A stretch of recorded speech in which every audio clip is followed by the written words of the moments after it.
Casting course bezalwane so nje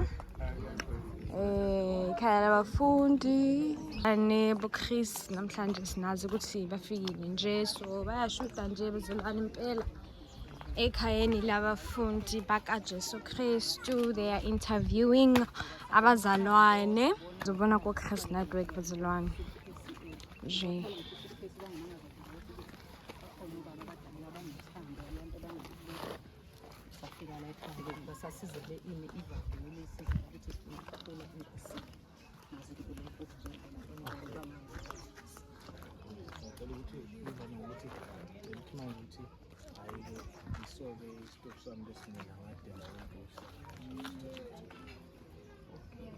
Okay, esami story leso esangetha la ekhaya ukudela konke nokulangazelela uNkulunkulu nokufundisa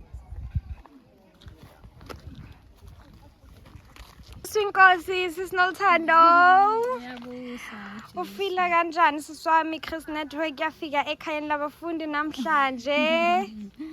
Ngijabulele kakhulu siswami ukuthi ivangeli liyahamba and ilona lo uyafakaza ngoJesu ukuthi nokuthi ufike kanjani la ekhaya labafundi nje sijabulile. Isilungu sijwayele ukuthi isilungu sithi it is such an honor.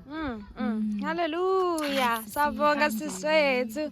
Hallelujah. So nje lana kade ku record abazalwane nje. But Chris konje ama shots la saniyayenza niyabizani konje? Ama cutaways. Yeah. And then lana kuyiking. Yini lana? Ama interviews. Ama interviews. Yes, my sister. Okay, sabonga. Nje bazalwane sebenzi uyaqhubeka, so they are looking for different views bazalwane because bayenza ama short what okay ama shorts lawo bazalwane menza bazalwane aba different, so they need different views bazalwane. So nje yeah. Hallelujah.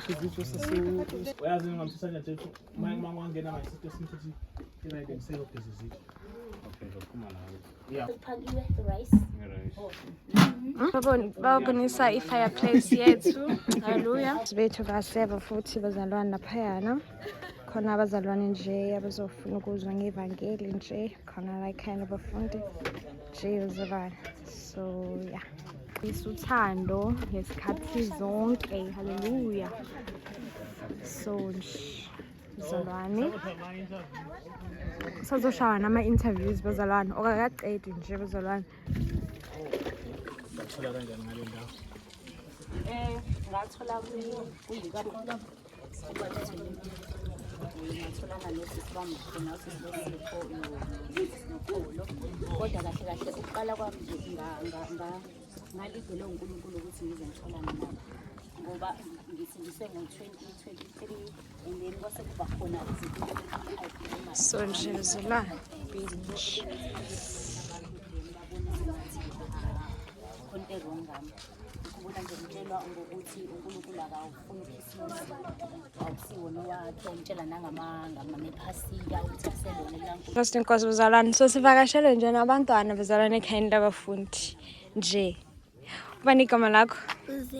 Uze. Okay, wena? Uziphe. Okay, Jesu Kristu inkosi.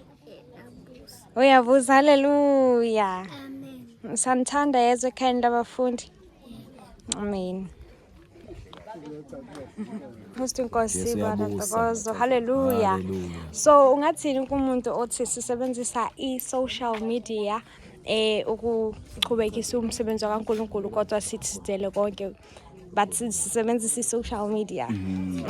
Ngingamkhomba ngavele ngimkhombe ezweni ngimise ku 1 Corinthians chapter 7 verse 31 uthi because siyazi ukuthi lelizwe liyadlula izinto enisebenzisayo zisebenziseni but ningabe attached kuzo. So the word of God is the one that authorizes us ukuthi sisebenzise lezi zinto but i-problem iqhamuka mase ukuthi sesiyayithanda or sesi attached kuzona.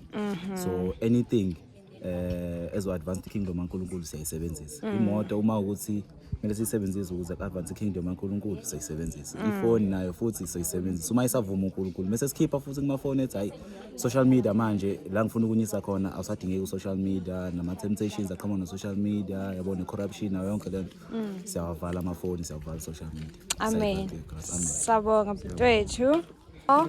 So thini umzalwane othi yena sisebenzisa social media ukushumayela ivangeli kodwa sithi sidele konke. Social media is worldly. So uthini Alright, there is a very good concern by the way. Ngesikhathi sidela konke ngo-2010 uNkulunkulu wasikhipha kwi-social media and then sadela konke nje saphuma kuyona. And then 2024 kwabekeka because sifakaza all over everywhere so we tape izwi loNkulunkulu and sifakaza ukushumela ubukhokho obudaleyo. So we started testifying look at it media 2024 yeah 2024 and then